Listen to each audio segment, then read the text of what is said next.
Comment ബോക്സിൽ ഒരുപാട് പേര് കമന്റ് ചെയ്യുന്നുണ്ട്. ആൻഡ് ഈ കമന്റ് ബോക്സിലെ റിപ്പീറ്റഡ് സ്പാം കമന്റ്സിന്റെ ഒരു സാധനം ഞാൻ പറയാം. ഞാൻ പറയല്ലോ, ഞാൻ ഇത് കൃത്യമായി അന്വേഷിക്കുന്നുണ്ടായിരുന്നു, എവിടുന്ന് എങ്ങനെ വരുന്നു.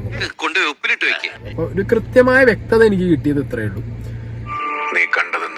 ഞാൻ ഇത്ര കാലം ഒരുപാട് പേരെ കുറിച്ച് വീഡിയോസ് ചെയ്തിട്ടുണ്ട്,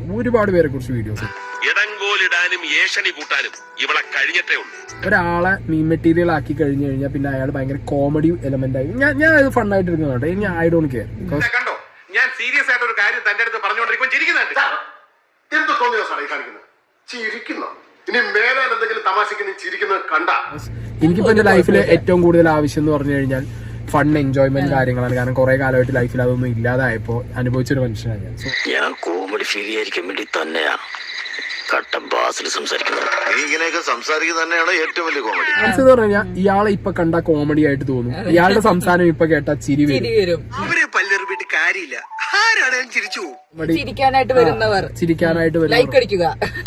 ഇത് പൈസ കൊടുത്ത് PR ആയിട്ട് കുറച്ച് കാലത്തേക്ക് സെറ്റ് ചെയ്ത് വെച്ചൊരു പരിപാടിയാണ്. ഈ അറിവ് എവിടെ നിന്ന് കിട്ടി? പത്രത്തിൽ നിന്ന് അടിച്ചു മാറ്റിയതാ. ഉളുപ്പുണ്ടോ ചക്കണക്ക്? നിങ്ങൾ സോഷ്യൽ മീഡിയയിൽ കാണുന്ന സീക്രട്ട് ഏജന്റ് എന്ന് പറഞ്ഞ പ്രൊഫൈലില് കുറച്ച് പൊളിറ്റിക്കൽ കറക്റ്റ്നെസ്സും കാര്യങ്ങളൊക്കെ ആയിട്ടുള്ള ഒരു സായി കൃഷ്ണയാണ്. ഞാൻ എന്താണെന്നുള്ളത് ഇവിടെ റിവീൽ ആവും. സീക്രട്ട് ഏജന്റ് അല്ല സായി കൃഷ്ണ എന്നുള്ളത്. ഭയങ്കരം തന്നെ. ജാസ്മിനെ വലിച്ചു കീറുന്നു, കയ്യടി കിട്ടുന്നു. ഇത് ഈ പാറ്റേൺ അറിയാഞ്ഞിട്ടല്ല. പക്ഷെ എന്റെ പൊന്നടി, എനിക്ക് അറിയാൻ പാടില്ലായിട്ട് ചോദിക്കുക. നീ ഒരു ഒറ്റ ഡയലോഗ് വെച്ച് എത്ര കാലം ഫീൽഡിൽ പിടിച്ചേക്കും? ഈ ബിഗ് ബോസ് ഷോ എന്ന് പറഞ്ഞാൽ പലരുടെയും ധാരണ എന്താ പറയുക, അടി കൂടാനും തല്ലുകൂടാനും ഫൈറ്റ് ചെയ്യാനും. വൈൽഡ് കാർഡ് എൻട്രി ആയിട്ട് ഞാൻ വരുമ്പോ എനിക്ക് അവരെ കൊണ്ട് ഗെയിം കളിപ്പിക്കണം. അയ്യോ, എന്നിട്ട് എന്ത് പറ്റി?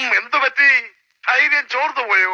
ഏയ്, വല്ലതും ചോർന്നു പോയാൽ തടയാനൊന്നും ഇട്ടിട്ടില്ല എന്ന് പറയായിരുന്നു. നീ പൊട്ടനായിരുന്നു എന്നുള്ള ചോദ്യം വരാം. സ്നേഹം ഒന്ന് വാഴാന്ന് പറഞ്ഞപ്പോഴും എനിക്കറിയാം, ലൈക്ക് അവിടുന്ന് വേണമെങ്കിലും എനിക്ക് മാറായിരുന്നു. അതുകൊണ്ട് മനഃപൂർവ്വം വന്നിട്ട് കമന്റ് ബോക്സിൽ കമന്റ് ഇട്ടിട്ടും 10 ട്രോൾ പേജുകളെ കൊണ്ട് ട്രോൾ ഉണ്ടാക്കി അതൊന്നും എനിക്കൊന്നും ചെയ്യാൻ പറ്റില്ല. പക്ഷെ ഞാൻ പറഞ്ഞല്ലോ, എന്റെ മൈൻഡില് ബിഗ് ബോസ് സീസൺ 6 ഞാൻ അച്ചീവ്ഡ് ആണ്. എനിക്ക് അത്രേ പറയാനുള്ളൂ. എനിക്ക് എന്റെ ആവശ്യം എന്ന് പറഞ്ഞാൽ ഞാൻ പേഴ്സണൽ ലൈഫിൽ ഈ ക്യാമറ ഓഫ് ആക്കി വെച്ചാൽ ഹാപ്പിയാവും. സന്തോഷം. അത്ര നിർബന്ധമാണ്. ഞാൻ തരാൻ വണ്ടിക്കൂലി. വേഗം സ്ഥലം വിടും.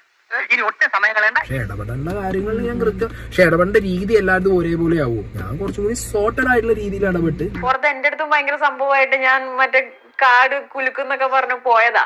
എന്താണെന്ന് വെച്ചാല് എന്റെ കിളി പോയി സാറേ. ഞാനൊന്ന് നല്ല രീതിയിലായി വരുമ്പോ വീണ്ടും ഇന്നെ കൊണ്ടുവരും മറ്റേത് പറയിപ്പിക്കരുതേ എന്ന് പറഞ്ഞിട്ടുള്ള രീതിയിൽ ഞാൻ മാറി പോകണ്ടായില്ല. പിന്നെ ഞാൻ പോകുന്നു. Bye bye.